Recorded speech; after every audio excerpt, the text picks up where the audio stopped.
some of the founders that I have, I've interacted with over the last, several years, where some people have gone wrong is they aren't cash flowing well enough so that they're having to sell franchises to keep the lights on when they do go into franchising. And that is such a stressful way of doing business. I'll tell you, with the amount of dry powder sitting in the market right now, no one should be in that position. Yeah. If the concept is solid, you should get an investor to support you and do it right.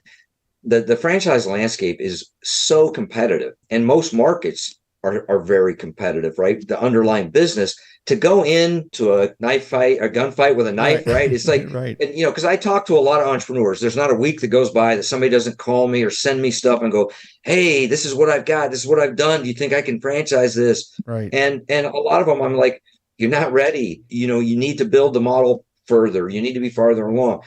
Most of them need to find capital to really do it right. Franchising is not inexpensive. If you've ever played 3D chess, then you can understand just the beginnings of the legal and regulatory environment in franchising. It is not for the faint of heart. With all of the state level, the relationship laws, the business opportunity laws, the exemptions, you cannot just roll out there, although people do, right, and just start, get an FDD together and start selling people franchises. So I think that there's a lot of capital looking to come into franchising and to support emerging concepts to do them right. Mm-hmm. You'll have a smaller piece of the pie, but you'll end up with a much bigger pie than if you just bootstrap it and go out there and try to go head to head against portfolio companies out there right, that have a dozen brands, and it's definitely a competitive marketplace. All right. Well, that is segueing to one of the topics I could not wait to get your thoughts on. The elephant in the franchise room, these PE firms that are starting platforms out of thin air, creating a portfolio of companies. What are your thoughts on that and how that's changing franchising? It may be obvious to some, but not all, that when you take highly regulated financial companies and they start shifting their investment strategies into a new sector, guess what they bring with them? All of those eyes and ears on that regulatory environment that they're used to. Mm-hmm. They're highly regulated, and there's people that are regulating them are going, what are these franchise things? How do those work? What are the rules of engagement over there? Mm-hmm. What are the financial considerations? You look at how we have now your franchise fees, right? You can't recognize the income when you get the check. You have to recognize it over the 10-year life of the agreement. We're seeing a lot of influence by PEs, not just in buying and building and selling, mm-hmm. but they're bringing a lot more attention. You look at the FTC today, and they've been, you could argue, laying dormant around franchising and the offer and sell. They are highly engaged right now and active, asking a lot of questions. Why? I believe it's this wave of PE and financial firms coming into franchising that are dragging along a lot of eyes and ears on the regulatory, governmental, financial, and otherwise environment. So that's one. On the other side, they're creating a lot of liquidity.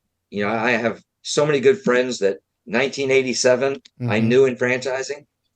The multiples that they were able to get when they were ready to have that transaction, just never even imagined could be possible back then, right? Like, and some of us have been around a long time and involved in deals not that long ago that were, pennies compared to the deals that are happening now. So I think part of them coming is it's creating liquidity for different brands and different concepts and for owners, mm-hmm. Can be a good thing. There are some challenges. I can count on one hand the number of financial and PE firms that have sent anybody to the Georgetown program or the Lineker Center to say, should we kind of look in and maybe understand this franchise model? I have been an expert witness on several cases, and I'm involved in two now, because they don't understand the model.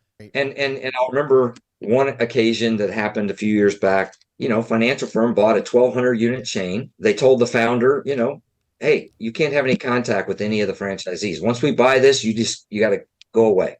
Well, he had built the whole company hunting, drinking, golfing, Right. fishing. I mean, this was like a lot of franchise systems, a very tight network of owners. And then all of a sudden they told the founder to go away. They put a 30-something-year-old MBA CPA in as the president, and the whole thing just almost collapsed in on itself. Wow. And the question was like, hey, what's going on here? We got to sue every franchisee individually? Yeah, that's part of the franchise model. Yeah. They had no real understanding of what they bought this business that was making money, but they didn't understand how it was making the money. They weren't in the underlying business. They were in the franchise business. They hadn't the foggiest idea how to run a franchise company. And so I think that's one of the challenges that we're seeing with litigation that I'm involved with or seeing out there are firms that are financially capable truly not understanding how franchising works and how to even take it to the next level. One of the missed opportunities from my perspective is they've got the money. Mm-hmm. They just don't know how to exploit the model, make it even better, bigger. It's just sitting there right in front of them, but they're dealing with all the issues they've created with the communication strategy that they aren't using or whatever. So it's a mixed bag. I'll say that for sure. It's a delicate balance, right? Because they've brought the financial backing, which is fantastic. They've brought the professionalism to franchising. Again, great plus, but understanding the franchise relationship and really what made the company tick is the area of opportunity, in my humble opinion, that I think there's the gap that needs to be filled. And I'm sure it's going to be filled over time. They're going to recognize it. Well, I was recruited by ExxonMobil 2001 to take over their franchising of their convenience store concept on the run. And, what I found there was, again, at the time they were Fortune 1. After the ExxonMobil merger, they were Fortune 1. They had a very rudimentary understanding of franchising. Matter of fact, their Exxon distributors wouldn't participate in the mobile dealer franchise. And when I looked at it, I said, well, of course they won't. I mean, your distributors fly on their own planes. They have 50, 60 locations. The model was built for a dealer who has one. It looks like indentured servitude to an Exxon distributor. They said, well, what do we do? And so they wouldn't hire me as a consultant. So I had to go as an employee, which was painful because my wife was born and raised in Texas and we had to move to Virginia because that was part of the whole deal. But I created a new model, which I refer to as regional developer, that spoke specifically to those distributors. It was a separate FDD. It's funny, the ExxonMobil attorney looks at me and goes, you can't have 2 FDDs, can you? You can have as many as you want. Anyway, right. But it's just these misconceptions of the franchise model. Once we launched that, we sold 45 regional developers and converted 1,000 locations in 5 years. They then took that entire package and sold it to Couche-Tard, Circle K, which I had nothing to do with that. But we monetized something they were getting $0 from. Mm-hmm. The backcourt, they didn't get a penny, only from the fuel. Once we franchised that whole thing, they had this massive income of royalty, which they then could monetize and ultimately decided to sell. But the point being is that there's tremendous value and benefit in the franchise model that many are scratching the surface of because they don't really understand it, how to use it. Well, why do so many franchisors fail? There's 2 statistics I want to talk about. The first one that just drives me crazy is you can argue we have 3,000, 4,000 franchisors, whatever the number is. But then we have anywhere between 300 and 400 that start every year and 300 and 400 that go away every year. Why are we not getting anywhere? In the 20 years I've been in franchising, it's the same number. I was trying to remember. I believe the number was in the 600 in 1987, when I first got involved. I believe the IFA told me when I went to the first convention, and Bill Rosenberg, Fred DeLuca. I mean, it was the who's who from Bill Marriott, whatever. The Mount Rushmore franchising.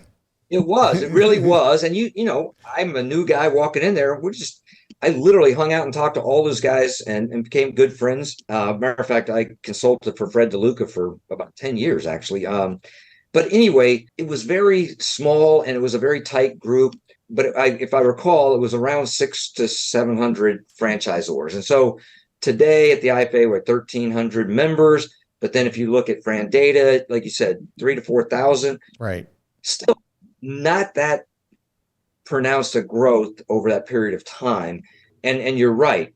We are seeing, I believe, more franchisors fail. And it, in my opinion, goes back to what I was talking about earlier. Most go into it not prepared to support it.